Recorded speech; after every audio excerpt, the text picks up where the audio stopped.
ఏందక్క పొద్దున వచ్చి బయట పడ్డారు. ఎండ పోయినట్టునిగా.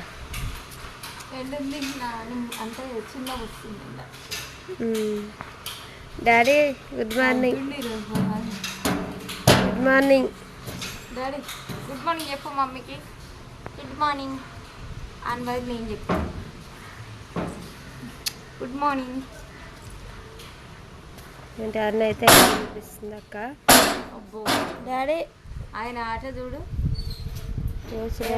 పెద్ద డాడీ చిన్న డాడీ ఇద్దరు పెద్దమ్మ దగ్గర నిలబడి ఆట ఆడుకుంటారు. ఒక వాకింగ్ చేస్తుండు డాడీ.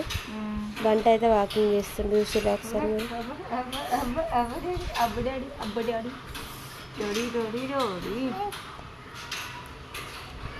ఏంది నన్న హాయ్ చెప్పు. చెప్పడంట.